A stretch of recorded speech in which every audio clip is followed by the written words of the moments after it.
What occurs when a wolf, clothed like a sheep, a predator certain of its untouchability, finally meets a lion in disguise? And what if that meeting was fated to unravel years of carefully hidden decay, showing the rot beneath a polished, almost celebrated surface?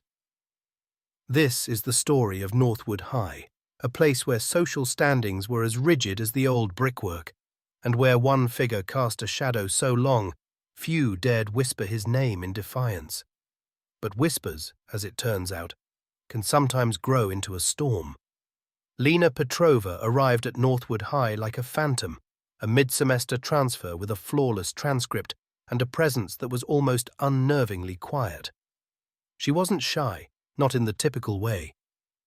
Her silence was a cloak of observation, her eyes constantly scanning, cataloguing the detailed dance of influence and fear that defined the student body.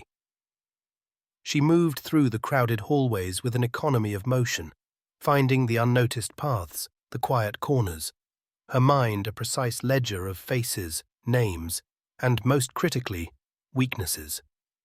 She was choosing to be unseen, but her being unseen was a form of reconnaissance, a patient gathering of intelligence before a single calculated move was made. And the main subject of her study was Marcus the Monarch Thorne. Marcus wasn't just the star quarterback or the son of a wealthy local developer. He was the school's chief predator, a charismatic figure who ruled with a gentle glove over an iron fist. His charm was a tool, his network of helpers vast, his ability to sway situations and people legendary. Stories had long circulated about him, persistent, like the scent of expensive cologne he wore. There was the disputed student council election 2 years prior, where his underdog opponent suddenly dropped out mentioning personal reasons just days before the vote. It was said by some that damaging photos had mysteriously appeared. Then there was the unexplained situation at the spring formal last year, where significant funds went missing, and a quiet scholarship kid, known for his part-time job to support his family, suddenly faced serious claims, only for the charges to be later dropped for lack of evidence after the kid had already been shunned. Marcus, of course, had been on the organizing committee. These were just whispers, unverified stories that painted a chilling picture of a young man who knew how to get what he wanted and how to make certain others paid the price.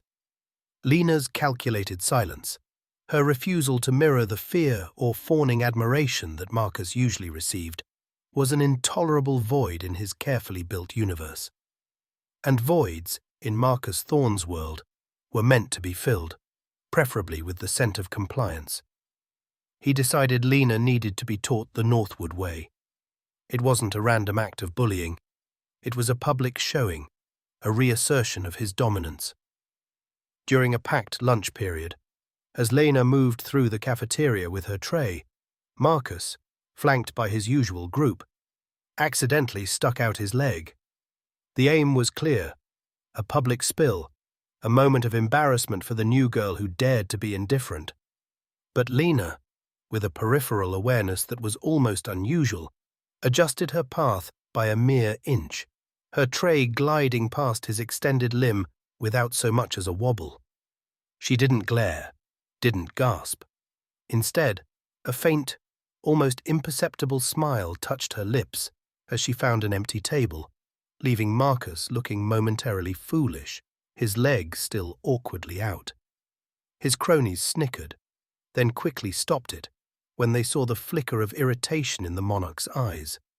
This tiny, almost non-event was the first pebble in an avalanche. It sparked a quiet curiosity among the onlookers.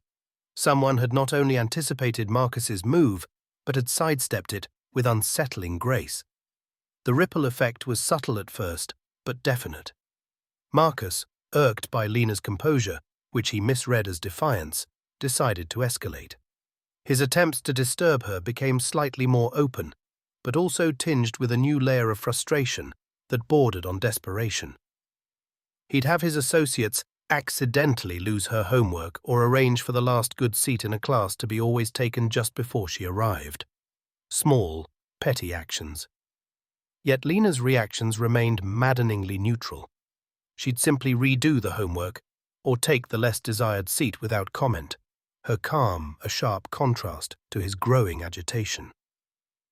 Whispers began to grow stronger that Lena Petrova was not the ordinary, timid newcomer everyone had first thought. Students started noticing the almost unseen ways she handled Marcus's web, the way her eyes seemed to see through the carefully built fronts of his inner circle. One afternoon, one of Marcus's more thuggish helpers, a large lineman named Dev, confronted Lena by her locker, aiming to deliver a more direct form of pressure. But the exchange didn't go as intended. Witnesses later reported that Lena hadn't raised her voice, hadn't seemed scared at all.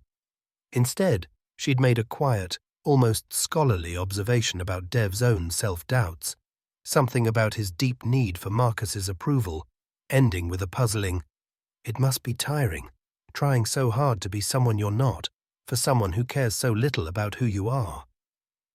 Dev had recoiled as if struck, his face paling before he mumbled an excuse and backed off, leaving a handful of students staring in quiet shock. "What did she say to him?" became the hushed, confused question moving through the corridors. Marcus Thorne was slowly grasping he wasn't playing his usual game. The tension peaked a week later. Marcus, his frustration increasing, decided a more direct meeting was needed, this time before a larger audience, to re-establish his standing. He and his group found Lena in the library, a place she often visited. "Petrova," he began, his voice full of condescension. "Still think you can just walk in here and ignore the way things are?" He gestured around. "This is my school. My rules." Lena slowly closed her book, her gaze lifting to meet his. It lacked fear, holding instead a cool, assessing focus. "It's been said, Marcus," she began, her voice soft but carrying a sharp quality, "that those who yell loudest about their position are often the most afraid of losing it. And people who push too hard often show far more than they mean to." She paused, letting her words settle, then added with a subtle but direct glance, "Like, for example, how certain funds for school events sometimes find inventive new paths. Wouldn't you agree?" The reference was clear, a direct, if veiled, mention of the spring formal situation. For the first time since Lena's arrival, Marcus Thorne was visibly jolted. Reports state his usually sure smirk wavered, a flicker of real unease crossing his face before he hid it with a sneer. His group shifted uncomfortably. The balance of influence in that quiet library had just shifted, slightly, but noticeably.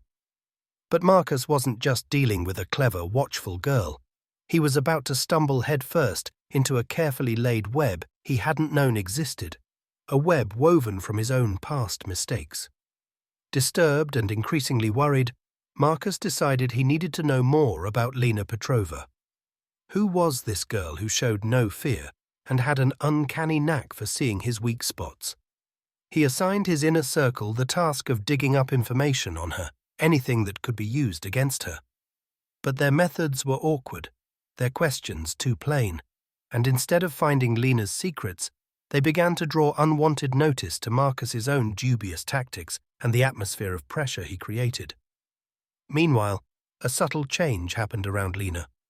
It wasn't a showy, movie-style event, but small, meaningful things.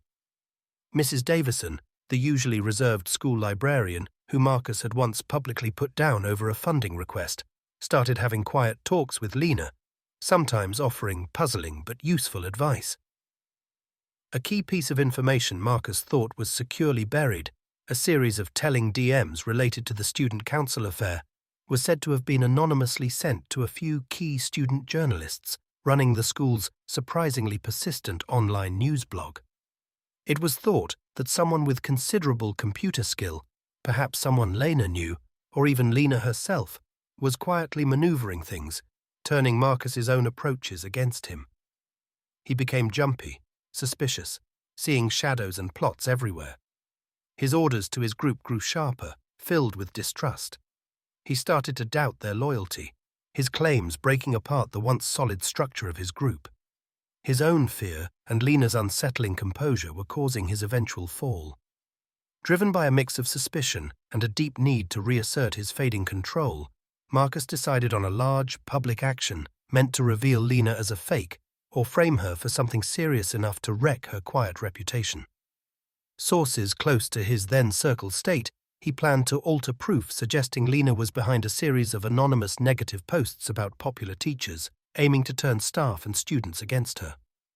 He thought it was perfect, a move that would restore his status, but his effort, fueled by rage and poor judgment, was critically flawed. In his rush to create false digital proof against Lena, Marcus used a school computer he thought was anonymous. He not only left a very plain digital trail leading directly back to his own account, but, in his awkward attempt to search the school's network for files to change, he accidentally opened, and then forgetfully left open, a folder holding his own detailed records, notes, plans, and harmful communications about his various schemes over the years, including plain details about the spring formal situation and the pressure tactics during the student council election. One of the student journalists, already looking into the sent DMs, got an anonymous tip about odd network activity. Following the digital trail, they discovered Marcus's whole collection of self-damaging files. This wasn't Lena revealing him with a big gesture. It was Marcus, blinded by his own pride and disturbed by an opponent he couldn't figure out, setting up his own spectacular fall. The proof against him was absolute. His own words, his own plans, shown for all to see. The result was immediate and damaging. The student news blog, after checking the file's authenticity with a surprised but helpful school administration, published a stunning report. Marcus Thorne, the Monarch, was brought down in a single, effective news cycle. The carefully built image of the charming leader fell apart, showing the petty, scheming person beneath. He faced an urgent conduct hearing. Formal claims were made this time, leading to a long suspension and the removal of all his roles and captain spots. His friends vanished like rats from a doomed ship, keen to separate themselves from the damaging situation. The climate at Northwood High changed almost instantly. A clear feeling of relief, of freedom, moved through the student body. The fear that had been a constant presence was replaced by a buzz of disbelief and a new spirit. And Lena Petrova? She stayed mysterious. She offered no statement, no winning smile. She simply watched the taking apart of Marcus's domain with the same quiet attention she had shown upon her arrival. She hadn't needed to strike a blow or raise her voice. She had merely created the situation for Marcus to bring about his own end. She had wanted to be left alone, and in getting that, she had accidentally freed an entire school. As things calmed down, the story of Lena and Marcus became a Northwood legend, a tale told quietly in the halls. It was a plain reminder that misjudging someone can be a huge error, and that quiet resolve, calculated patience, and sharp observation can bring down even the most established and prideful figures. Lena continued her studies, still quiet, still watchful, but no longer unseen. She was noticed now, respected, maybe even a little feared, though she did nothing to invite it. What truly was behind her calm exterior, what powered her amazing perception, remained her own affair. But it left everyone asking, how many other Lenas are out there, quietly watching, patiently waiting for the oversure and the unkind to make their unavoidable final mistake? And what really does real influence look like? Maybe it's not the most prominent voice, but the one that gets the silence and the information it keeps.